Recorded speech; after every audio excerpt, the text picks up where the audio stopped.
मध्य प्रदेश में नगरीय निकाय में आरक्षण के बाद बीजेपी ने साफ किया है कि ज्यादा से ज्यादा नए लोगों को मौका दिया जाएगा, लेकिन ख्याल इस बात का भी होगा कि वो जीतने वाला हो। बीजेपी के महामंत्री भगवान दास सबनानी से और मुद्दों पर बातचीत की हमारे मैनेजिंग एडिटर मनोज सैनी ने।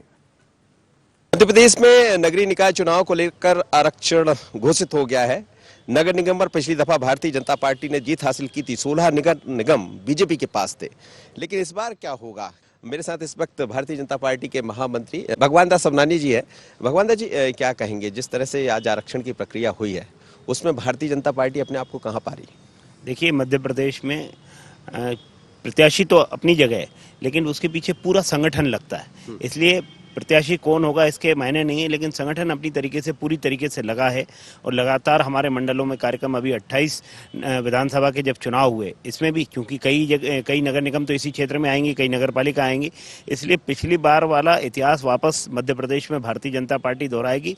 सारी की सारी 16 नगर निगम पर भारतीय जनता पार्टी का कब्जा होगा निश्चित रूप से, क्योंकि मध्य प्रदेश में 15 महीने के कार्यकाल में कमलनाथ जी ने जिस तरीके से मध्य प्रदेश का बेड़ा गर्क किया, विकास की कोई बात नहीं होती थी। वहीं शिवराज जी के बनने के बाद से जनता में जो एक आशा की किरण जागी है, वास्तव में मध्य प्रदेश के साथ प्रत्येक जिला कदमताल करना चाहेगा। इसलिए प्रत्येक नगर निगम भारतीय जनता पार्टी जीतेगी और साथ ही नगर पालिकाओं में भी बड़ी जीत भारतीय जनता पार्टी होगी। इसके लिए संगठन अपनी कमर कस के तैयार है। तो ये माना जाए कि ऐसा बीजेपी की तरफ से चलता भी रहा है कि पीढ़ी दर पीढ़ी बदलती है। आप लोग भी दूसरी पीढ़ी के लोग हैं और आज यहाँ हैं, तो क्या अब सेकंड पीढ़ी को ज्यादा महत्व मिलेगा इस बार नगर निगम के चुनाव में? हाँ, नगर निगम के चुनाव में हम भी पार्षद होकर के एक बार 2 बार पार्षद, महापौर का चुनाव भी मैं लड़ पाया। तो क्या है कि कार्यकर्ता में स्पार्क है, जो कार्यकर्ता को लेकर के चल सकता है। जनता में उसकी अपील है, जनता उसको चाहती है, और जीतने वाला चेहरा भारतीय जनता पार्टी की प्राथमिकता में होगा। वो नया चेहरा भी हो सकता है, वो कुछ दिन पहले भी जो कहीं जनप्रतिनिधि रहा वो भी हो सकता है।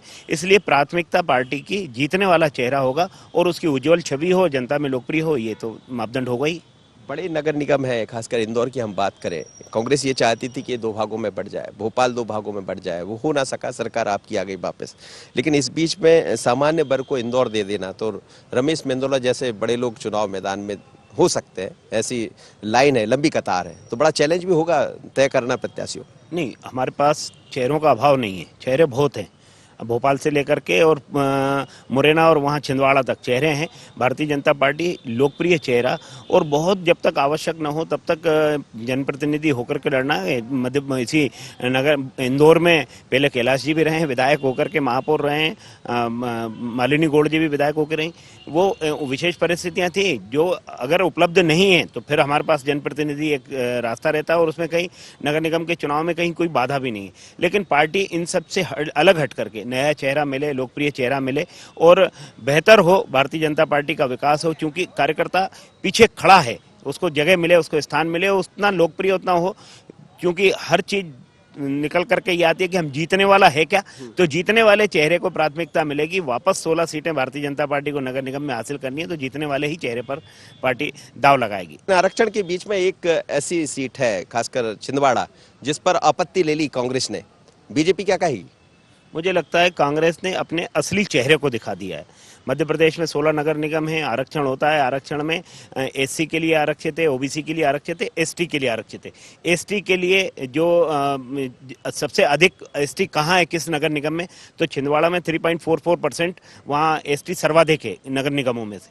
तो वहाँ एसटी का होना था। एसटी का जैसे ही घोषणा हुई कि यह एसटी के लिए आरक्षित होती है, कांग्रेस ने जिस तरीके की हाय तौबा मचा दी, उससे कांग्रेस का असली चेहरा एकदम से सामने हो गया कि वो दलित विरोधी तो है ही, लेकिन आदिवासी और जनजाति विरोधी भी है। उसने ये दिखा दिया कि अनुसूचित जनजाति को कहीं ऐसे स्थान पर, हाँ, जहां कमलनाथ जी जिस क्षेत्र के विधायक हों, वहां माननीय महापौर प्रथम नागरिक अनुसूचित जनजाति का हो, ये कांग्रेस बर्दाश्त नहीं कर सकती। उसका असली चेहरा सामने आ गया। लेकिन सबसे बड़ा मुकाबला अब नगरीय निकाय के चुनाव में होगा, चूंकि आरक्षण हो चुका है। लेकिन जैसा भगवान दास जी कह रहे हैं कि कुछ नए चेहरों को मौका मिलेगा, और भारतीय जनता पार्टी तो हमेशा नया प्रयोग करती रही, पर ये प्रयोग जनता किस तरह से लेती है ये भी देखना दिलचस्प होगा। क्योंकि कई सीटों के नज़ारे बदले होंगे। मसलन भोपाल, इंदौर में जो पहले जीते वो सामान्य वर्ग से थे या पिछड़ा वर्ग से, अब वहां सामान्य हो गए, यहाँ पिछड़ा हो गया, देखना होगा।